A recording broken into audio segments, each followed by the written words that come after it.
रमजानुल मुबारक के महीने में सिलाई करने वाली औरत ऐसा क्या काम करती थी जिसकी वजह से उन पर अल्लाह का अजाब आया। प्यारे दोस्तों, आज मैं आप लोगों के लिए एक ऐसा वाकया लेकर आया हूं जिसे जानकर आप हैरान हो जाएंगे, आपके रोंगटे खड़े हो जाएंगे और जब आप यह वाकया देखेंगे तो आप भी रोने लग जाएंगे और अल्लाह ताला से तौबा करेंगे। प्यारे दोस्तों, आखिर वह औरत ऐसा क्या करती थी जिसकी वजह से उन पर अल्लाह का अजाब आया? इसके बारे में पूरी वजाहत के साथ बताऊंगा, इसलिए इस वीडियो को आखिर तक देखें और इस वाकये पर गौर व फिक्र करें। कहीं आप तो यह गलती या यह गुनाह नहीं कर रहे, इसीलिए इस वीडियो को आखिर तक देखें और अल्लाह ताला से अपने गुनाहों की माफी भी मांगें। प्यारे दोस्तों, कहा जाता है कि एक गांव में एक औरत रहती थी जिसका नाम सोनिया था। सोनिया के 2 बच्चे थे। वह बहुत गरीब थी। उसके घर का गुजर बसर बहुत मुश्किल से होता था, लेकिन सोनिया अपने बच्चों की अच्छी परवरिश करना चाहती थी।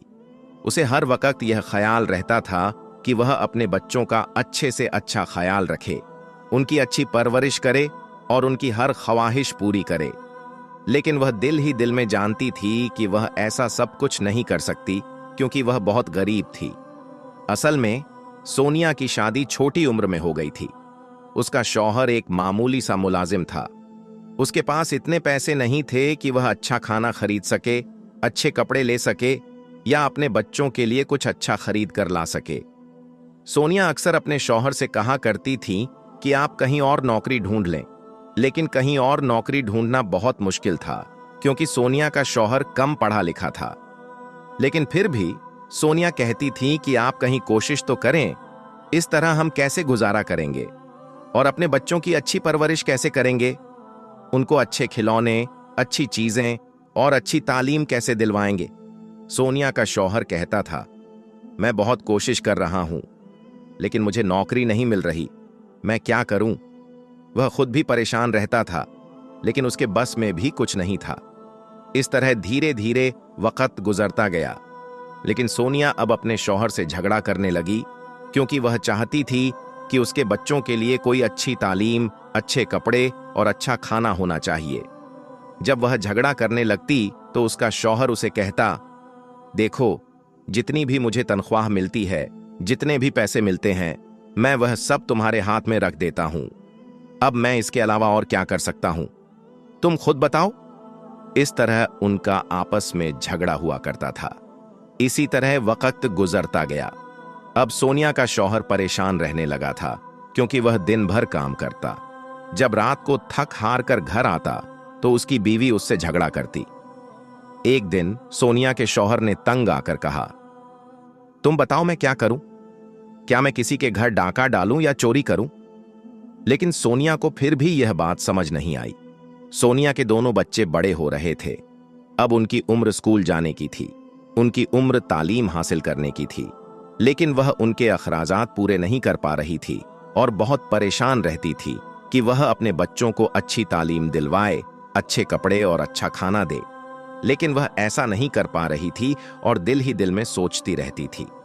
इसी सोच की वजह से वह बहुत परेशान रहने लगी और खुद भी बहुत कमजोर हो गई। इसके बाद वह बहुत परेशान होती है और घर से बाहर निकलकर यूं ही सोचते सोचते और चलते चलते एक शहर की तरफ आ जाती है। वहां एक बूढ़ी औरत बैठी होती है जो बहुत अमीर होती है। वह सोनिया से पूछती है, बेटी कहां जा रही हो? सोनिया जवाब देती है, कहीं नहीं अम्मा जी, बस ऐसे ही। बूढ़ी अम्मा पूछती हैं, बेटा बताओ क्या बात है? सोनिया उन्हें सब कुछ बता देती है। इसके बाद वह बूढ़ी अम्मा सोनिया के सर पर हाथ रखती हैं और कहती हैं, बेटी परेशान ना हो, मेरे कुछ जानने वाले हैं, एक गांव है, मैं तुम्हें वहां भेजूंगी। वहां मेरी एक गरीब बहन है, उसकी बेटी कपड़े सिलाई करना सिखाती है। तुम वहां जाकर सिलाई कढ़ाई का काम सीखो और अपने घर का गुजर बसर करो। सोनिया बहुत खुश हो जाती है और अपने शौहर को आकर बताती है। फिर वह अपने शौहर से जिद करती है कि मुझे उस गांव में ले चलो जहां एक औरत यह काम सिखाती है और वह मुझे मुफ्त में सिखाएगी क्योंकि मैं उसे उस अमीर बूढ़ी अम्मा के बारे में बताऊंगी। उसका शौहर उसे वहां ले जाता है। जब सोनिया वहां पहुंचती है तो एक बूढ़ी औरत बैठी होती है जो कि बहुत सादा सा लिबास पहने होती है और गरीब होती है। सोनिया वहां जाकर उस अमीर बूढ़ी अम्मा के बारे में बताती है। वह गरीब बूढ़ी अम्मा कहती है, वह मेरी बहन है, वह बहुत अच्छी है, उसने मेरा भी बहुत ख्याल रखा है, उसी की वजह से मेरा घर भी चल रहा है और मेरी बेटी को भी उसी ने कपड़े सिलाई करना सिखाया था। बूढ़ी अम्मा कहती हैं, बेटी तुम परेशान न हो, मेरी बेटी तुम्हें सारा काम सिखा देगी। इस बूढ़ी औरत का नाम रहमत अम्मा था। सोनिया बहुत खुश होती है और उनका बहुत शुक्रिया अदा करती है। इसके बाद वह वहां रोजाना आती थी और रहमत अम्मा की बेटी से कपड़े सिलाई करना सीख रही थी। कपड़े सिलाई करने वाली औरत यानी कि रहमत अम्मा की बेटी उसे तवज्जो और मेहनत से सिलाई करना सिखाती थी। सोनिया बहुत जल्दी सीख जाती है और फिर अपने घर में कपड़े सिलाई करना शुरू कर देती है। रहमत अम्मा की बेटी दोनों मिलकर कपड़े सिलाई करती थीं। आहिस्ता आहिस्ता वो कपड़े सिलाई करना सीख गई। अब वो रहमत अम्मा की बेटी की मदद के बिना खुद ही कपड़े सिलाई करना शुरू हो गई। वो बहुत खुश हो गई और जब उसने पहला सूट सिया तो खुशी से अपने शौहर को बताया। उसका शौहर खुश हुआ और कहने लगा, ठीक है, अच्छी बात है, लेकिन उसके दिल में ये बात थी कि मैं अपनी बीवी को कोई काम न करने दूं, सारा काम मैं खुद करूं, यानी ये मेरी जिम्मेदारी है। जब उसने अपनी बीवी से कहा, मैं चाहता हूं कि मैं खुद ही सारा काम करूं, मैं खुद ही सब कुछ उठाऊं, ये सारी जिम्मेदारी मेरी है, तो उसकी बीवी ने उसे समझाया, कोई बात नहीं, तुम भी तो मेहनत कर रहे हो, मैं भी करूंगी, सब कुछ ठीक हो जाएगा। अब वो अपने दोनों बच्चों को स्कूल भेजकर रोजाना कपड़े सिलाई करती और अब उसके काम में सफाई भी अच्छी आ गई थी। इसलिए लोग दूर दूर से उसे कपड़े देने आते कि हमारे कपड़े सिलाई कर दो।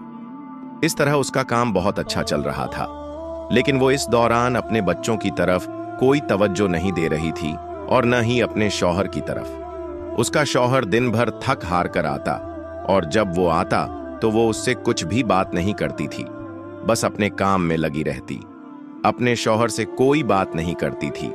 उसका शौहर जब थक हार कर आता था तो वो सोनिया की थोड़ी सी तवज्जो के लिए भी तरसता था, क्योंकि वो उसे कोई वक्त नहीं देती थी और न ही अब वो अपने बच्चों को इतना वक्त देती थी। इसी तरह वक्त गुजरता गया। सोनिया के यहाँ एक और बच्चा पैदा हुआ। अब वो बहुत कमजोर हो चुकी थी, लेकिन फिर भी वो ये काम करती, कपड़े सिलाई करती और अपने बच्चों को स्कूल भेजती। वो सारा दिन कपड़े सिलाई करने में गुजार देती और अपने बच्चों की तरफ कोई तवज्जो नहीं दे रही थी। सोनिया के यहाँ 2 जुड़वा बच्चे पैदा हुए और वो दोनों यानी बड़े दोनों बच्चों को स्कूल भेजती थी। सोनिया घर का काम करके उसके बाद सारा दिन कपड़े सिलाई करती और शाम से रात तक कपड़े सिलाई करती रहती थी। वो बहुत थोड़ी देर सोती, थोड़ी देर सुकून करती, उसके बाद दोबारा सुबह उठकर अपने बच्चों को स्कूल भेजती और दोबारा काम में लग जाती। वो अपने बच्चों की तरफ भी ज्यादा तवज्जो नहीं दे रही थी और अपने शौहर की तरफ तो बिल्कुल भी तवज्जो नहीं दे रही थी। उसके बाद सोनिया ने कुछ पैसे इकट्ठे कर लिए और वो बहुत खुश हुई। उसने सोचा कि मैं इन पैसों से एक घर खरीदूंगी, लेकिन उसके शौहर के चेहरे पर थोड़ी सी उदासी थी, क्योंकि वो ये सोच रहा था कि ये घर का क्या करेगी, ये तो मुझे भी थोड़ा वक्त नहीं देती। उसके बाद वो दोबारा काम में लग गई। अब तो वो खुद भी बहुत कमजोर हो चुकी थी और उसे चश्मा लग चुका था। वो ऐनक पहनकर भी काम करती थी। इसके बाद रमजान उल मुबारक का महीना शुरू हुआ और इस महीने में बहुत सी औरतों ने उसे कपड़े वगैरह सिलाई करने के लिए दिए। अब उसके पास और भी वक्त नहीं था, वह रात दिन कपड़े सिलाई करती। एक दिन उसे ऐसा लगा जैसे उसे चक्कर आ रहे हैं, लेकिन उसने इस बात को नजरअंदाज किया और दोबारा अपने काम में लग गई, कपड़े सिलाई करने लग गई। रात के वक्त भी वह कपड़े ही सिलाई कर रही थी। उसके चारों बच्चे और उसका शौहर भी सो रहे थे। जब वह कपड़े समेटकर सोने के लिए गई तो उसने सोचा कि मुझे प्यास लगी है, मैं पानी पी लूं। जब वह पानी पीने के लिए गई और जैसे ही पानी पीने लगी तो उसे ऐसा महसूस हुआ जैसे उसके ऊपर कोई भारी चीज है और वह भारीपन महसूस करने लगी। ऐसे में वह चक्कर खाकर गिर गई। जैसे ही वह नीचे गिरी, उसकी सांस खत्म हो गई और वह इस दुनिया से रुखसत हो चुकी थी। अनजाने कब उसका शौहर किचन में आया तो उसने देखा कि उसकी बीवी गिरी पड़ी है। उसे मालूम नहीं था कि वह मर चुकी है। उसने जल्दी से उसे उठाने की कोशिश की, लेकिन वह नहीं उठी। जब उसने देखा कि वह नहीं उठ रही और उसकी सांसें भी नहीं चल रहीं, तो वह जोर जोर से रोने लगा। उसके रोने की आवाज से उसके बच्चे भी जाग गए और वे भी रोने लगे। उसके बच्चे तो यह भी नहीं जानते थे कि उनकी मां इस दुनिया से जा चुकी है और वह कभी वापस नहीं आएगी। इतने में लोग वहां जमा हो गए। सब लोग रो रहे थे और उसकी तारीफ कर रहे थे कि सोनिया बहुत अच्छी लड़की थी। उसने कभी अपने शौहर के बारे में शिकायत नहीं की कि वह कम कमाते हैं या यह कि मैं घर का खर्च भी चला रही हूं। इसके बाद एक मदरसे वाली बाजी आई और उन्होंने सोनिया को गौसल दिया। जब तदफीन का वक्त आया तो सोनिया का शौहर बहुत परेशान भी था और रो भी रहा था। उसके बच्चे भी रो रहे थे। जब जनाजा ले जाने का वक्त आया और 4 लोगों ने मिलकर जनाजा उठाया तो जनाजा नहीं उठ रहा था। लोगों ने एक दूसरे की तरफ देखा, फिर दोबारा कोशिश की, लेकिन फिर भी जनाजा नहीं उठा। सब परेशान हो गए। उन्होंने एक बार फिर कोशिश की, मगर वह और भी ज्यादा वजनी हो गया। ऐसा लग रहा था जैसे 100 लोग भी मिलकर उठाएं तो भी ना उठे। अब वहां मौजूद लोग आपस में बातें करने लगे। औरतें भी हैरान थीं कि आखिर ऐसा क्यों हो रहा है। सोनिया ने ऐसा कौन सा गुनाह किया था जिसकी वजह से यह सब हो रहा था। सोनिया का शौहर भी बहुत परेशान हो गया। वहां पर मौजूद एक अल्लाह वाले बुजुर्ग ने सोनिया के शौहर को बुलाया और कहा, बेटा, इस मामले के पीछे कोई वजह होगी। क्या सोनिया कोई ऐसा गुनाह करती थी या कोई और बात थी? मुझे बताओ ताकि हम इस मामले को समझ सकें। सोनिया के शौहर ने कहा, बाबा जी, ऐसा कुछ भी नहीं था। मेरी बीवी बहुत अच्छी थी, हमारे 4 बच्चे थे और हम खुशी खुशी रहते थे। लेकिन एक वक्त ऐसा आया कि हमारे घर के हालात अच्छे नहीं रहे तो सोनिया ने कपड़े सिलाई करना शुरू कर दिया। वह बच्चों का ख्याल भी रखती और कपड़े सिलाई भी करती, लेकिन आहिस्ता आहिस्ता उसका ध्यान सिर्फ सिलाई में लग गया और वह अपने बच्चों को नजरअंदाज करने लगी। वह मुझे भी नजरअंदाज करने लगी, यहां तक कि जब मैं शाम को थका हारा घर आता तो वह मेरे लिए खाना भी नहीं रखती थी। मैं खुद जाकर खाना गर्म करके खाता था।